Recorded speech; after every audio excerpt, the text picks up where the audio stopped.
right, guys, we're going to talk about Santa Cruz 70.3. We have 15, 16, 17 athletes. I'm going to put this on YouTube also for anyone else who's racing Santa Cruz and wants some insider tips. Put it on for our Tower 26 athletes. So, as we're going through this, just feel free to reach out and ask questions. And the best thing to do when I'm going through this is to unmute and ask the question. If you're watching this after the fact on YouTube, just write it in the comments and I'll get it and I'll answer the question for you. Obviously, Chris is here. He'll pipe up when he wants to put in his 2 cents.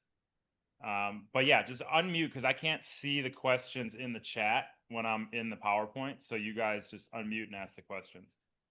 So we're going to talk about Santa Cruz. Are we all ready? We're all fired up for it or what? Heck yeah, we're fired up. I want you guys to notice this is the middle section of the course where these guys are running. It's only about 3 miles, but it's uneven. It's like a trail, right? So you have to anticipate this part of the course and know, hey, I got to hunker down. We'll go over this when we're talking about the run course when I'll show you on the map. But this right here it's the hardest part of the course because you have to hunker down and then you come out of it and you still got 4 miles to run on a rolling beach path into the coast front, into the beach front. So it's hard, it's hot, it's exposed, it's really sunny, it's uneven terrain. You got to keep your cadence up. You got to keep your knee drive up. You can't let the terrain have its way with you. You have to have your way with the terrain. And you have to keep that mantra going over and over and over because it wants to slow you down. You just put your head down and you keep rolling. We'll talk about that on the run course. As I said, if you're just unmute if you got questions. Don't just feel free. Everybody has the same questions. So ask and write your comments in YouTube after the fact. Obviously, you guys are here because we have you under Tower 26 on our Ironman profile. But if you're watching this after the fact and that's something you haven't done, go do that now. We wanted to get credit for you racing under the Tower 26 banner. We're world champions last year and we want to repeat this year. So one time I was on Johannes about earlier is we're having an 8 a.m. swim. The 8 a.m. is good for everybody. Saturday, south side of the pier. We'll take a team photo. And yeah, I think Johannes and Ben are going to head that up, right, Chris? Yeah, and Lee is also going to be there. So yeah, we're gonna have a whole crew. yeah, we'll have Last a year, I whole think we had crew. about 20, 25 people out there. A bunch of people brought their friends, and I'll talk to these guys about kind of what to do. But it's crucial that you guys. I'm making this a mandatory team swim on Saturday morning. I need you guys to get to the water. I need you to feel what it is. I need you to be sighting on the pier. Know what it's like to get out there because on race day, I don't want it to be unfamiliar. I want you to know exactly where you're going, what it's going to feel like, so you can focus on the effort. So this is a mandatory 8 a.m. swim Saturday, south side of the pier. Look for Johannes, look for Ben, look for Leah, and have some fun out there. Mandatory. Just some things to remember. It could be foggy in the morning. If it's foggy, you want to have a clear set of goggles. If it's sunny like it was last year, you want to have a tinted goggles. So that's something you'd use. You're going to use a wetsuit. It's colder, right? It's low 60s. Leah, is that right? Low 60s? So you're going to need your wetsuit. Wear your kit under the wetsuit.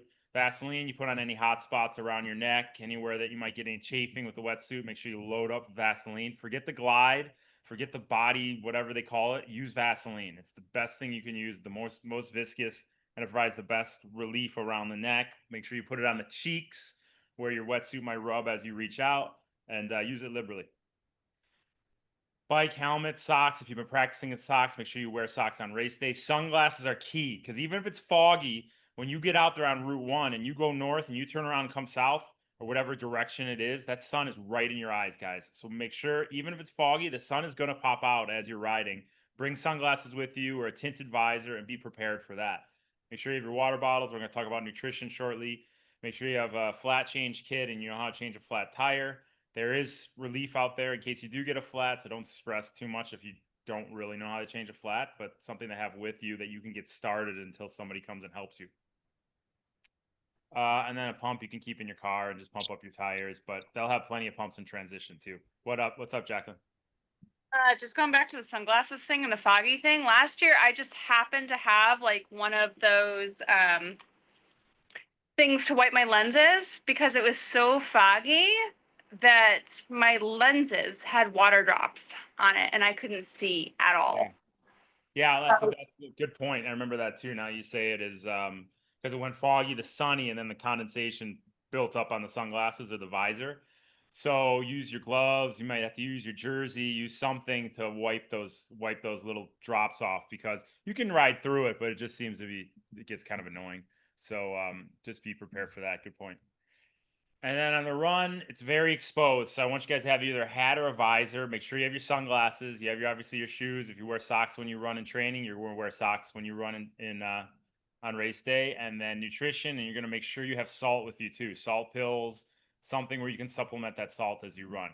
Because on a course like this, where it is that exposed and it gets really hot out there, you need to really supplement that salt as those miles add up. Other things, you want to have any of your training devices. Like I said, sunscreen. Put that sunscreen on in the morning. Always sunscreen below the eyes, never above the eyes. Okay. You're gonna be wearing a hat. You're gonna be wearing a helmet. Never put sunscreen on your forehead, because then it drips down and your eyes start to burn. So eyes and below. If you're wearing your hat and your helmet, you don't have to worry about your forehead anyway. There are parts of this course that are pretty bumpy, so if there's anything that's jostling around, maybe a water bottle on your front end, or anything that could jostle around, make sure you tape it down. Electrical tape's good for that, or just cinch it with a torque wrench. Just make sure that you're torqued correctly on your seat, any aero bar areas, and yeah, the change of clothes, it's right at the finish line, so your morning clothes are right at the finish line, so you don't have to worry about that. All right, here's the schedule for the weekend. This is kind of small, but you guys can go to Ironman, the Santa Cruz site, and see that. Just some things to make. This is Saturday. Some things to take note of. You have bike check-in from 9 to 4:30, so you got to drop your bike off, which isn't a big deal. You can go to race briefing at 10 a.m., 12 p.m. through 2 p.m. So you can check some of those out. Just make sure you're not missing anything, any last-minute details. Just when you go to the race briefing, sit down. Don't stand in the sun. Bring an electrolyte drink with you.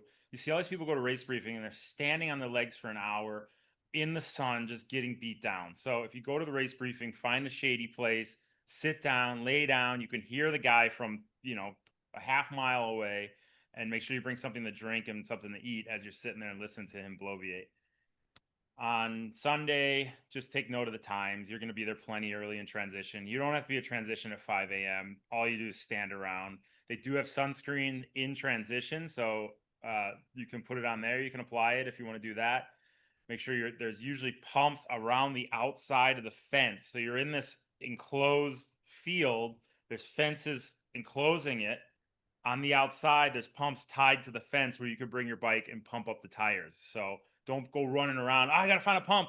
Ironman has put the pumps on the outside tied to those fences, and every so often. So look for those pumps tied to the fence. Jimmy, for a course like this, what would you say tire pressure? 90 to 100? It depends on if you're running tubes. I would say 90. If you're tubeless, max 80.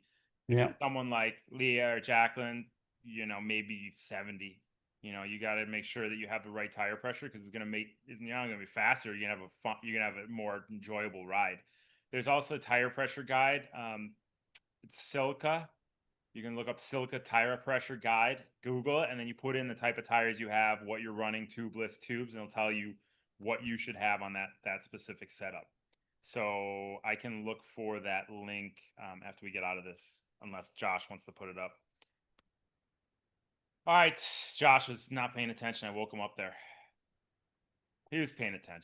I was literally reminding myself to look up the Silka tire pressure guide. So that's something good. Just gives you a grasp, because used to be back in the day, we used to say, oh yeah, put 110 in, and things have changed. That now it's like, it's very specific to the tire, it's very specific to the wheel, and the setup, tubeless tubes. And I'm not going to say anything about no, tubeless. I'm not going to say anything about tubeless. Oh boy, that was rough. They used to have tubeless. Remember those, Chris? Oh my God. All right, so remember, we've trained a lot for this, guys. It's not the time to sleep in, right? You're going to sleep plenty race morning, but get up plenty of time to give yourself time to eat, drink something, maybe turn on the TV and watch some reruns of Murder, She Wrote or something, because nothing's on at 4 a.m. But give yourself time to have a cup of coffee if that's your routine. Get the internal organs working, if you will. Don't be rushing, right? So if you're planning to get out of the door by 5:15, wake up at 4. 4 o'clock. Give yourself plenty of time to do what you need to do, so you're not rushing. You can think about things, get to transition with plenty of time. As soon as you wake up, start sipping on the electrolytes. You want to kind of super saturate your system with electrolytes before the race. So start sipping on like a 1500. Um, and even if your race day plan calls for 1,000 or 750, get in the 1500 before the race. So you sip on that all morning. It's not like you chug it down. Grab a water bottle, put a 1500 in there, put in what you got, and hopefully it adds up to 1,500 milligrams, maybe even more. Maybe if you have 1,000, you put 2,000, 1,000 tablets in there.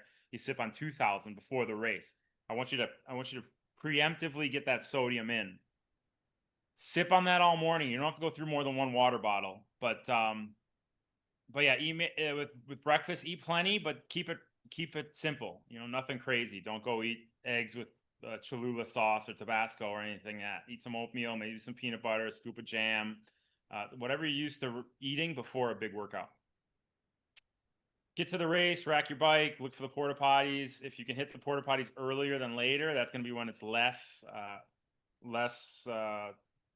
Chris, what would you say that? It's going to be less attended, if you will. So if you can Correct. get to the porta potty earlier than later, do that. There is also a little tip. If you go out of transition and you run through like the parking lot. So if there was one way out of transition towards, well, you all go out of the same area and transition towards the beach. But if you run around the fence all the way to the other side of transition, there's a really dark parking lot. A lot of people park there. And if you run to the end of the parking lot, there are some bathrooms there too, right? So they're not porta potties either. I think there's set bathrooms over there. So you might want to look for that. Worst comes to worst, there's a ton of trees. Just go behind a tree. Transition, don't set up anything you don't need, right? It's one transition. So you're going to have your bike, you have your bike shoes, helmet, sunglasses, nutrition, and then you can put your running shoes right on the other side of that, your race belt. You don't have to wear your belt on the bike. So just get it ready for the run, your hat, your visor, whatever you're wearing, and your socks. Look where you're going to be coming in from the swim. Look where you're going to be taking your bike out. It's a long run from the swim. So just one thing you might want to do, or you should do as you're walking to the swim start, is make sure you walk the path you're going to run on the way back. You can walk the other way around to the left. Walk under the bridge where there's the bike path so you can see the way you're going to run out of the water into transition. All right. So just make note when you're leaving transition to walk in the morning, go with the route on the right as opposed to the route on the left. So, swim in, bike out. And then get down, don't dilly-dally. When you're ready and you get your wetsuit, halfway up and people are just milling about, start walking to the ocean. The earlier you can get down there, get in the water, flop around, better off you're going to be. I want you guys to get a good warm-up in. Make sure you can jog from transition to the ocean. Just be careful where you're stepping if you're barefoot. And then when you get down there, get the wetsuit the rest of the way up, dive in, get used to the water, and acclimate to it. I don't want you to spend the first 200-300 meters warming up. Plenty of time to warm up race morning over here. Plenty of room to warm up on the beach, to get in the water, dive under some waves, get in some strokes. Your warm up is done before the race. You can warm up. So use it to your advantage. That way, when the race starts, you're not soft pedaling. You're not soft stroking for 5, 10, 15 minutes while you're getting the body moving. Jimmy, let's talk about for a minute on seeding yourself for this swim start. It's a fairly quick swim. It's fairly easy. It's not a technical swim. It's out, turn around, and come back in again. I told Leah she's going to do a 32. Would you attack the swim at the beginning, or would you go out pretty quick and then settle down? How would you attack this swim? Well, it depends on where the sea lions are. If the sea lions are behind you, you go fast, right? If you're not anywhere to be seen, ease into it. No, but if you it's want a person by person basis, right? It depends on how exactly. comfortable you are. I'm taking Leah because she's become a really, really good swimmer. Yeah, I told her I need her to get out up front, see herself 32, get out up to the front and be aggressive the first 200 or 300 yards and then settle in. And the same thing, once you turn around the pier, be a little bit more aggressive coming back in. So, and that's the thing. Like, everybody's different, but I want you guys, like I said, get a good warm up in. So then when you got to remember you're racing, right? Like, get out there and like have fun with the effort. Like you've done swim training, you've done your open water training, you've done your race specific sighting and drafting and close quarter swimming. Go out there and have fun with the effort. Don't get out there and be timid. You guys are on the pointy end of the athletes out there, right? 2,500, 3,000 athletes out there. Our athletes are so prepared because of the Yeah, way we train that so have true. confidence in that. But you got to get a good warm up in, seed yourself a little bit aggressive, right? So if you think you're going to go 35, go in the 30 to 30, the front end of the 30 to 35-minute group, right? If you think you're going to go 30, go in that 25 to 30-minute group, right? Be a little more aggressive with it because the swim is awesome. I mean, because you just sight on the pier the whole time. You can go buoy to buoy, but as long as you use that piers to your right, you make a couple right-hand turns and then the piers to your right again. It's an easy course to sight. It's not like you really need to think too much. 60, but low 60s, you're going to be wearing that wetsuit. If you're really susceptible to cold water, put the Vaseline a little higher on the cheeks, put it on the top of your hands, put it on the top of your feet. It'll help insulate you a little more and repel that water. Only 2 turn buoys, just those right-hand turn buoys at the far end of the course around the pier. Like I said, use the pier for sighting. There could be waves. Last year there was barely anything. Are those the color of the buoys, the ones on that little map? So it's like yellow on the way out and then red for Yeah. the turn buoys and orange on the way back? Yeah, that's the way it is. And they actually count up and they count up the other way too. They're not exactly right, for a 2,000-meter swim because there's the turn buoys. They'll count up to like 8, then you'll make the turn, and then they'll count down. They'll count up to 8 on the other side with the other color. Oh, so there's more buoys than like on this Yeah, than there's on a buoy this. every 100. There's a buoy every 100 meters. Okay, that's good to know. Yeah. But as long as the pier's on your right and you're swimming out, you're going the right way. There could be waves. Dive under the wave, right? Don't try and fight the wave and barrel into it. Dive under the waves. Even if they're tiny waves, you're wasting energy if you're just rushing the wave and diving in, just barreling into it. Dive under the waves, come up, dive under the waves, come up. And when you get to waist deep, then you're swimming. So if there's any waves or any type of swell, dive under it. Same thing on the way in. Just make sure you're watching. If there's any type of swell, watch those waves coming from behind you.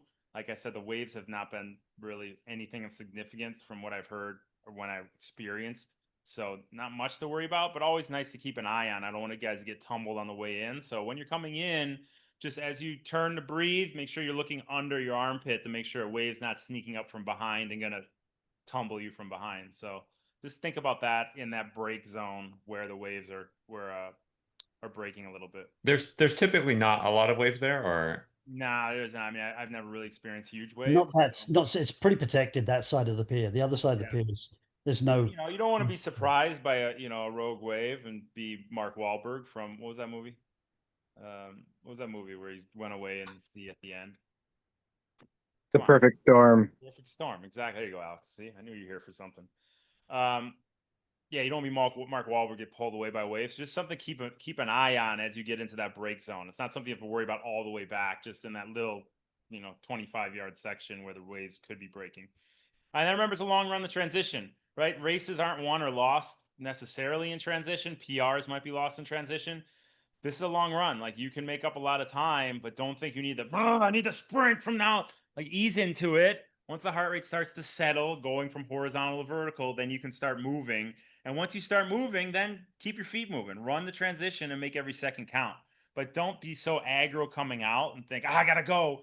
I don't want you to like burn your legs out and burn that the aerobic side out because you're just blasting out of the water. Sure, if you feel good and you want to do that, but don't think you need to. Walk into a jog, and then from a jog, you can get into a run, still making every second count. Swim course, anything else? Get out of the ocean, take your cap, goggles in your hand, and just a little jog up the hill. It's not that bad. Yeah, just Start pulling your wetsuit down to your waist. Yeah, as you run, exactly. Take the wetsuit down to your waist, and just get ready. You don't have to wait all the way to get to your bike to zip your wetsuit down. Do that while you're running or walking. If my memory serves me right, you're also running over tracks and it's kind of like a chip seal surface.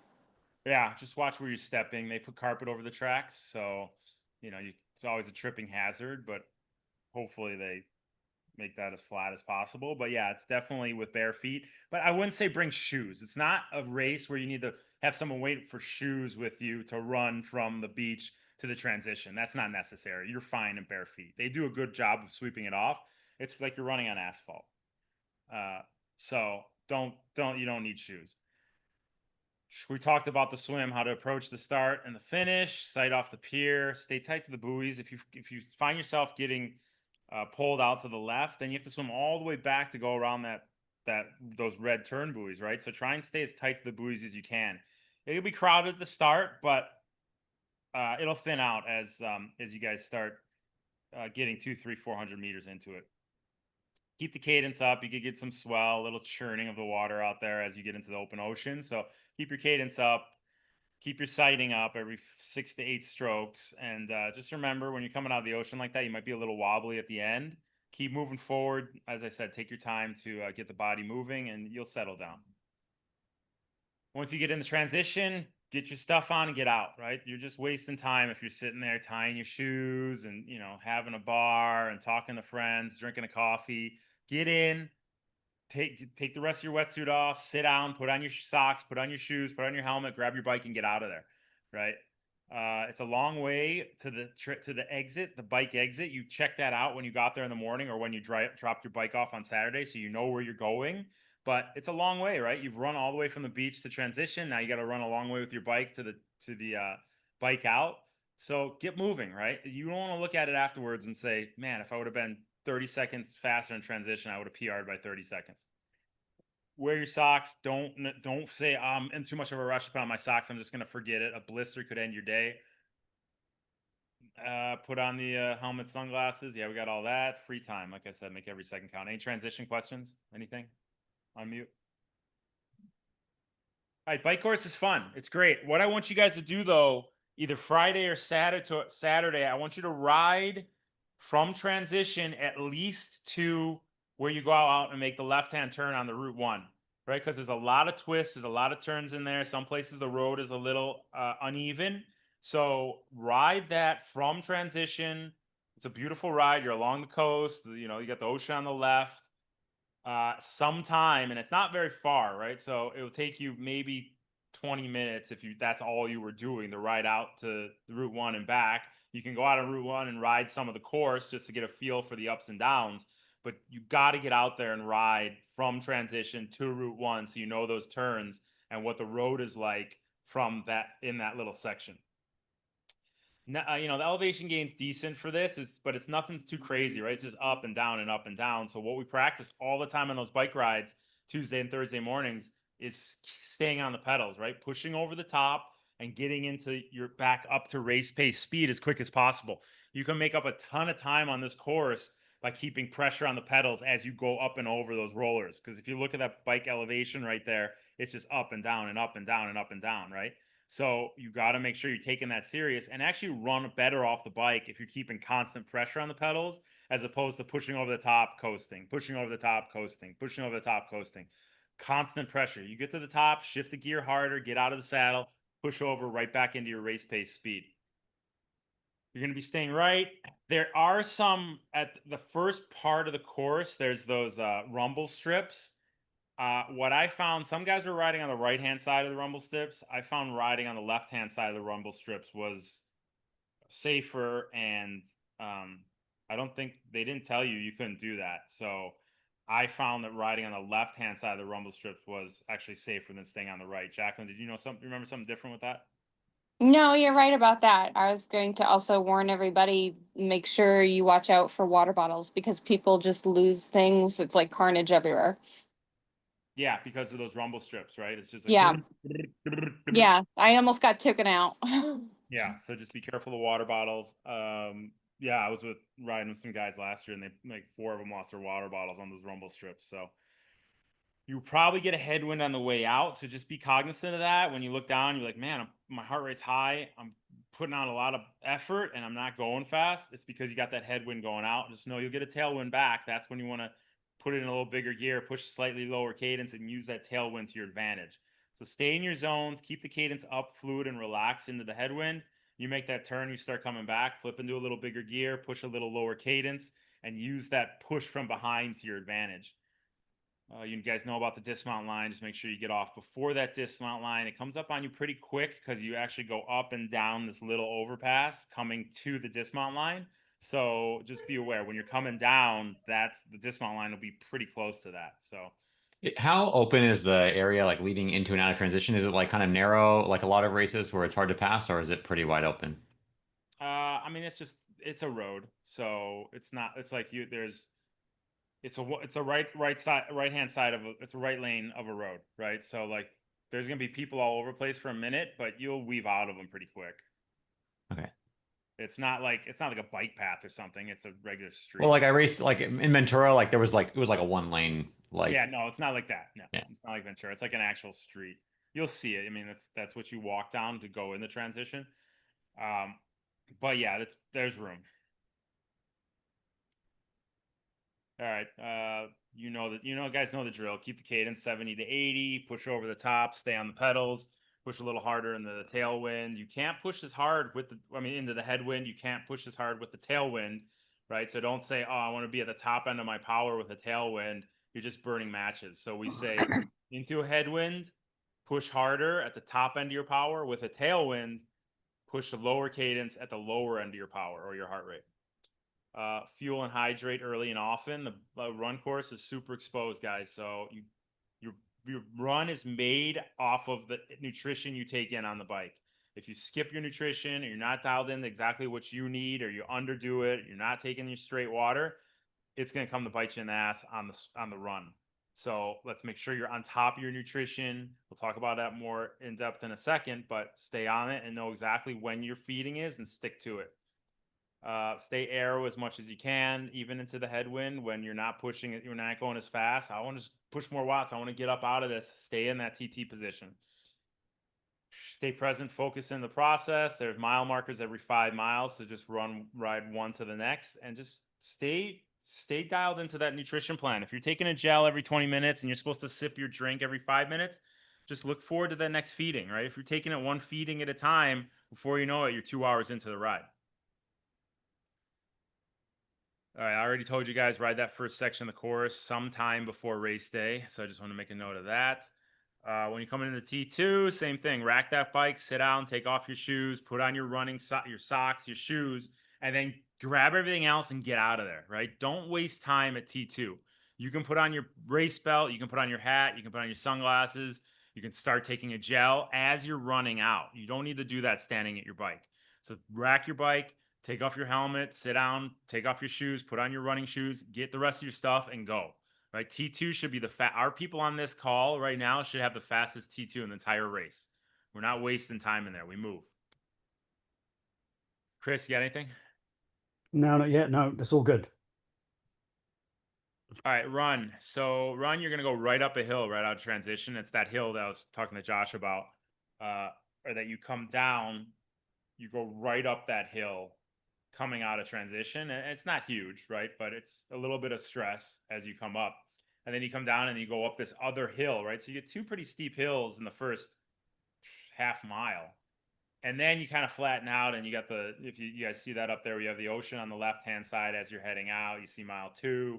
And then you kind of head inland a little bit, running along a bike path that's rolling up and down, up and down. And then where you have that loop out there to the left, that's all off-road, right? So Jacqueline, it's 3 miles, right? 6 to 9, isn't it? Mile 6 to 9 is off-road. Isn't that right? Something like that. Yeah, I can't see my eyes. It's 3 miles of off-road. And that's what I was talking about at the start, guys. This is where you need to really hunker down and don't let the course have its way with you. You have your way with the course, right? Keep the cadence up, keep the knee drive up, relax the upper body, stay on top of your nutrition, and you'll get through it. But it's like running a trail, right? It's like trails are hard because you don't get that grip on the ground that you can push off and get the force that you typically get when you're on asphalt. So recognize that, keep dialed into how you're moving, and you won't miss a beat. But just your mantra is, I'm going to have my way with this course. I'm not going to let it have its way with me. At the beginning, you're going to be a little stiff, right? Use the first mile to warm up. Once you get up that second little incline, then you can start to dial into your pace. Make sure you're wearing a hat, as I said earlier, a visor. You get the sun is just beating down on you. But when you're in that trail section, that's when the bad wolf's going to pipe up and start messing with you, right? stay present and focus on the process, right? Everybody's going through it. It's hot, it's exposed, it's dusty, it's dirty. You can persevere through it, right? We like the grit. That's why we succeed at what we do. So embrace it and enjoy it's a beautiful scenery. Not that you really like take it in because you're going to be hunkering down on your effort, but it's beautiful out there. You're going to make a right-hand turn out of that area back onto the running path. And you're going to say, man, I just went through a really tough section. Don't let that slow you down, right? Get on that running path and look at the asphalt as an opportunity. Like, man, I feel good now. I can actually grab the ground with my foot and push off it without having that uneven terrain of the trail. So look at it as a positive that you're coming out of that trail and really hunker down for that last 4 miles. It's a little rolling, but it's pretty flat going in. Once you make that left-hand turn and you're running around the coast coming into the finish, like you can really get on the effort and reel a lot of people in. But you just got to take it 1 mile at a time, stay focused on the process and not let that bad wolf rule. Because it's a really fun run course. So embrace it, enjoy it, stay on top of your nutrition, and you'll have a great day out there. I would just what I've done in the past on this race, I've done it a couple of times before when it was the big kahuna. Going into that pit area, that off-road stuff, what's going to happen. It's going to be uncomfortable. So plan ahead. What I have done in the past to get me back to present, at every aid station, I say to myself, hey, am I doing all the right things? Am I driving my knees? Am I swinging my arms? I go back and I think to myself, hey, I want good running posture. And I recheck myself at every aid station. I go, hey, grab a drink. I need to get back to good running, not shitty running. So that's what I do. That's what I've done. You need to keep that form together because Yep. that area, it wants you to compensate. As I said, it's uneven. It wants you to start doing things that you shouldn't be doing, and that adds up. Those little muscles start to engage, and that's where you start to slow down. We want those glutes engaged. We want good posture. We want good knee drive and nice upper body relaxation. And just run 1 mile at a time. Before you know it, you'll be through that section. You'll be on the return trip home. But take that 1 mile marker or that aid station to reset your mind and come back to present with good running form. Yeah, it's a good check-in. All right, like I said, the bike nutrition is going to make or break your race. So stick to your plan, anywhere from 60 to 120 grams of carbs an hour based on what you've been training and what your specific plan calls for. 1,000 to 1,500 milligrams of electrolytes. So for example, you're taking a gel every 20 minutes. You're sipping on your electrolytes between that. Don't forget straight water, guys. They have straight water at the aid stations. The aid stations go water, Gatorade, or Mortal. Then they have gels, then they have Mortal, then they have water. So you have 2 opportunities to get water. Take the first water that you see, the first aid station you see at mile 15. Dump it all over yourself. Take some sips, drink off it, dump it all over yourself, dump it on your crotch. It refreshes you. The second water you see, you can take and you can drink a little more of it, right? And then throw it on the side when you're done. Then the next aid station, you're probably out of a bottle, right? So you can take your 1,500 bottle you're drinking, throw that to the side, grab a straight water bottle, right? Because we forget that all the stuff we're putting in our system, it needs to be diluted. And if we're forgetting to take the straight water in addition to all that stuff, we're getting this concentration, this ball of sugar in our stomach, and it doesn't go anywhere. There's not enough, it's not diluted enough to do anything, not to process through our gut into our bloodstream. So don't forget the straight water. From the first aid station to the last, you should be taking 2 waters through each, right? If you don't keep it, you throw it by the side after you take some sips, that's fine. But take them and use them to your advantage. One dumps all over you, and then you sip off the next one. Comprende? We got that? And make that point clear? Okay, so I'm going to share my training peaks from last year. You guys can see, what is this? Stop sharing. Stop sharing. Let me see if I can bring this up. Okay, so I'll show my swim last year, just because I have it right here if you guys want to see what greatness looks like. Oh, okay, he's here. Look at you. Yeah, he looks like, I just remembered who he looks like. He looks like Ziggy Stardust, like David Bowie. So there's the swim course. I mean, pretty straight, right? Pretty straightforward. even paced. I picked it up a little bit towards the end. You see the heart rate come up. But yeah, I mean, it's nice because you can see the finish line. When you make that right-hand turn to come home, you can see the finish, right? You get this new gear that kicks in. Oh, there it is. I'm gonna push a little harder here. This is great, right? So don't be afraid to push a little harder. When you see the barn, don't be afraid to light the fire a little bit and get home a little quicker. Then we'll go to the anything on the swim. It's pretty straight. That's pretty good sighting there, isn't it? Yeah, pretty good. So my computer died 26 minutes in, my bike computer, and then I had to switch over to my my wrist computer. So that's why it's only 10 miles of this. But this is that first section I was talking about, right? Right before you get out to the Route 1. So, you know, it's kind of up and down, and I just want you guys to know like the back of your hand. So make sure you do it the day before. And then we'll go to the longer one here. And it's I mean, it's rolling, guys. It's just a rolling course. You keep that pressure down the whole way and you'll be good to go, right? You never really notice any too big of spikes or valleys. And this isn't totally accurate because my wrist heart rate, but it gives a good indication of what the undulation of the course looks like. There's nothing that's ever really too flat on this course. So it's just crucial that you guys keep that pressure on the pedals the whole way through. If you're shooting for a heart rate, right? Don't let the heart rate spike and valley. It's just one steady heart rate the whole way through. So I put a little spreadsheet in the chat that I made of all the big climbs out there. Mm-hmm. And I just printed it out and wrapped some tape around it and I taped it to one of my bottles. So I have it out there, like just so you're ready for like some of the longer climbs out there on the course. I mean, I have my estimated duration on them, but you know, you can take that and mess with it what you will. But sometimes it's just nice to like know when you're going to have the big climb. That's where you're going to be pushing probably near threshold and then come back down and reset when you're done with the climb. Yeah, it's good point. Also, I actually, when I was preparing for Nice, I was reading something and someone said put the course on your computer, the GPX file on your bike computer. So as you're riding it, you can see the undulation that's coming, right? So that might be something you guys want to do too. If you're used to riding courses on your bike computer or picking a course and importing into it, you can find this course on Best Bike Split. I mean, I think even the Ironman course has the GPX file. You can import that into your computer. Then you'll see it real time as you're riding it on your computer, on your bike computer. Josh? Yeah, I personally don't like that because then it like when you get to certain sections, sometimes it'll like override your screens, and I always want to see like my primary screens when I'm riding. So yeah, I do it on rides here, and I always bypass. But I was gonna try it warming up for Nice when I got over there and just see what I thought of it. So something to think about if you're used to doing that. You might want to think about it. And then here's the run 124. I won the age group. I was 7th overall or something. So I brought it home pretty strong.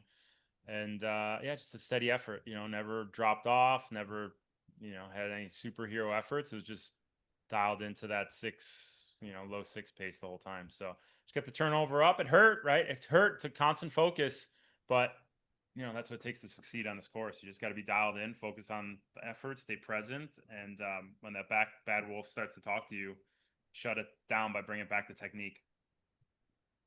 All right, questions. What do we got? Anything?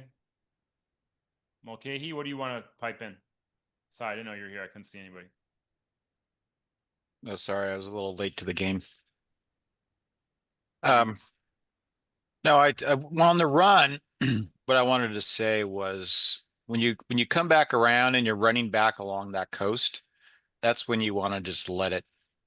I think you just let it go, right? Because that's the end. You know that, and a lot of it is downhill at that point. So you got to remember that's when like everybody's like standing around watching, and you start getting that energy back. And it's like I think there's one station left to get some water. I'd say, you know, grab something as quick as possible, you know, no walking at that point, and then you just everything you have left. Because even at the very end, it's a downhill run, and you make a sharp right into the finish line. Yeah, and that's right? why So stay on top of that nutrition the whole way through. Because that's the funnest part right there. Is that have a good time with that finish line, that finish stretch if you're on top of that nutrition and you've stayed on top of that effort all the way through. So stay on top of your nutrition and have fun in that last 3 miles as you come along the coast. All right, anything else? Are we good? Are we ready to rock? Johannes? gonna have his Gatorade and his Camelback. We're good. Oh yeah. I think it's I think it's easier to race, Jim, because you and I go through hell on Sunday morning. All we're doing is looking at our phone, looking Oh, at God. where the athletes are. Yeah, I'd Yeah, much rather. Be out I there can't do racing. anything on Sunday morning now, Just no, you guys are especially with the racing. group we have going up there. We're just biting our fingernails. Yeah, no. All right, And guys. I'm Any looking Well, questions? forward to- I'll be done by the time you get up, Chris. So Johnny. Yeah. That's right. I'm sorry, Ziggy. I'm sorry, Ziggy All right. Stardust. Any other questions? And something I talked about, I got it right here. I just brought it up. I talked about on the 2 p.m. call last week is I wore this helmet, right? And I got really humid and really hot out there. So I probably wouldn't do that again. I'd probably wear something that's a little more airy. Air out my head, air out my heat. Like I said, I'm susceptible to hot. So just something to take note. It does get pretty humid out there. Jacqueline, would you agree? No. she's heat acclimated, so she's no problem. Yeah, so I'm actually gonna struggle with being too cold because I'm so used to the heat at this point. Well, and that's another thing. Like you say, oh, Yeah. it might be cool in the morning getting on the bike when the sun's coming up. You're gonna warm up, right? So that heart rate's gonna, especially you, is gonna be tip of the spear pushing that effort. You're gonna warm up. So don't overdress going out on that bike, guys. Wear your kit. Anticipate that temperature, that core temperature going up pretty quick as you get moving. So don't overdress. Don't worry about gloves. Don't worry about arm warmers. Don't worry about booties. The water temperature is perfect to swim in. You don't need gloves. Just anticipate that core temperature going up, because when you get on the run, if you let that core temperature come up on the bike or the swim, the run is really going to be affected. So be cognizant of that. I'd rather you be on the cooler side than the warmer side. And kick ass. That's all I got to Anybody say, has any guys. questions the next couple of days, just call Jimmy or myself. We're around all We're weekend. here. Yeah. We're here. And John, you'll be up there. John, you see we're doing an 8 a.m. swim on the south side of the pier Saturday. 8 a.m. Okay. So you're going to head that up. You, Johannes, and Ben. And Leah. And Jacqueline. And Alex. And Alex. And A lot of Gina. people heading it up. Everybody's Can we look at the new Athletic. bike, Jimmy, one more time? Huh? Jimmy, can we look at the new bike one more time? I'll show it. Johnny, have you seen the new bike? Ziggy, There it is. look at the new bike, Ziggy. There it is. John. There it Yeah. is. I got to dial it in. All right, guys, have a safe race out there. Have fun and let that freaking thing rip. Come on, we're out there to race, not out there to soft pedal. Yeah, good luck, everyone. Have fun, guys. Be safe. Love you. Thanks, Coach. Thank you. Thanks.